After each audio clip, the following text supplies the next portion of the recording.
Is South Africa the land of Sodom and Gomorrah? These are the words of former police minister Bheki Cele. And wait, should South Africans really be punished for not mourning the death of Ambassador and former police minister Nathi Mthethwa in the way that Bheki Cele wants? Ambassador Nathi Mthethwa, who is a man who, by the way, was mentioned in the Madlanga Commission, the same inquiry digging into corruption within the police, as described by General Mkhwanazi. South Africans ni Sodom and Gomorrah. So let's rewind a bit. What is the story of Sodom and Gomorrah? Two angels went to visit Sodom, a city so corrupt that violence, greed, and abuse had become normal. God warned Abraham he was going to destroy the city, but Abraham begged for mercy, saying, if there are even 10 righteous people, will you spare the city? As Abraham's nephew Lot lived in the city, God agreed. But not even 10 people could be found in this city. When the angels arrived, the townspeople demanded Lot hand them over to be abused. The angels struck the mob blind and told Lot to flee with his family and not to look back.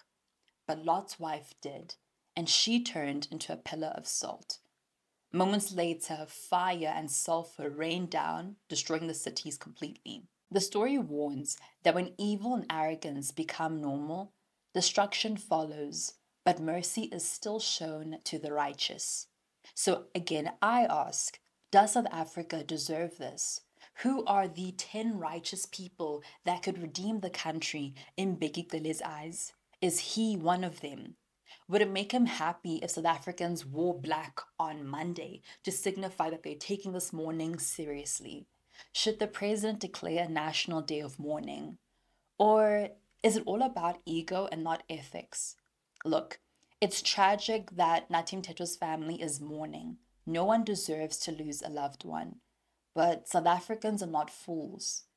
They can grieve and also question the system at the same time, especially when Ambassador Mthethwa's name came up repeatedly in the Madlanga Commission, where General Mkhwanazi detailed political interference in the police. So for Bheki Cele to curse South Africans for not mourning enough, that feels like guilt-tripping a nation rather than leading it.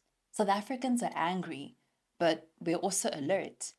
They can see through manipulation, and they can sense when power is hiding behind grief. It is insulting to assume that South Africans can't mourn while also being upset at what is being exposed. So tell me, what do you think? Do you think that South Africans deserve this spiritual curse? Or is this just another distraction from bigger problems?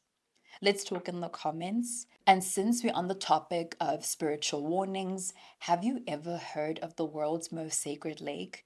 A place where some people claim to experience supernatural phenomena. Click the video on screen to find out more about this place. And don't forget, hit the subscribe button to help grow the other side and join and become a member. I'll see you next time. Bye.